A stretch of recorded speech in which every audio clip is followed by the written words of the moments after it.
Okay guys, so I just got the Vilano Atom electric bike, and it doesn't come trued and tuned. So basically this is one of the first things I did was to true up those wheels and those brakes. So it comes with disc brakes and they are not straight, they're not trued yet.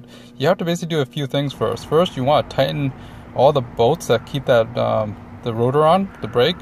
Just make sure all 8 of those things or 6 of those things are tightened first. Make sure they're all tightened correctly and not loose. I found that one of them was loose, so I tightened it. Then you want to make sure that the caliper is actually balanced on both sides. You want to take a quick peek in the back of it. Make sure both calipers are, the one from the close to the hub is moved so it's about the same distance from the other one as well. So to do this, you basically look into it and make sure there's enough clearance.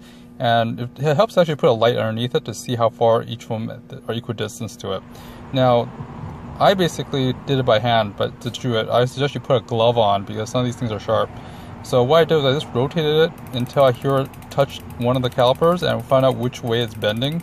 And try to make sure it both bends the same way. I went through the entire rotation a few times and basically visually marked it, tightened the brake cable a little so I get a little tighter so I can really hear it scrape, and basically just tighten it, make some adjustments, push it in or out based on how far it's not true at to eliminate the touching noise against the brake pads. And I just have to keep on hearing it and also moving it and basically nudging the entire rotor, the brake rotor, with my hand.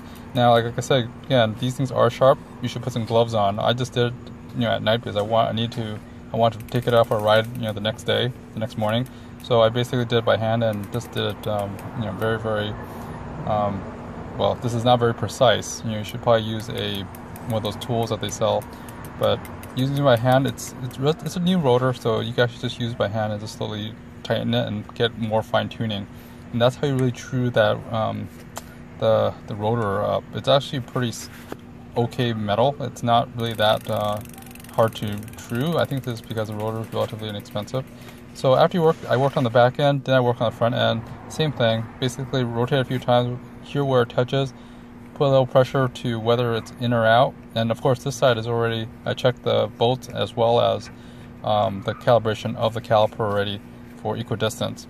So again, swing a few times. It only touched once or twice on each side of that rotor. So after I hear it, I rotate it back after I find out where it is, and just push it in or out to clear that,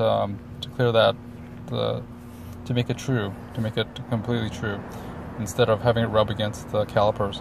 I'm sorry, the brake pads. But yeah, it only takes a few minutes. It takes getting used to. This is the first time I ever did it.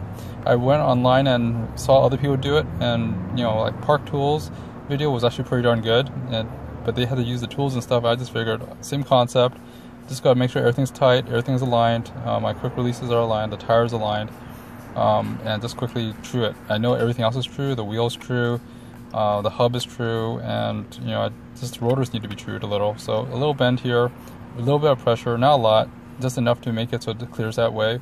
You rotate it backwards so make sure it doesn't touch the pads, and that's about it. Anyways guys, look forward for new videos next week when I actually take this thing out for a bike ride. I did add a rack to this thing, which makes it look a lot better than having no rack. Anyways guys, please like, subscribe, and stay tuned for more later. Bye bye.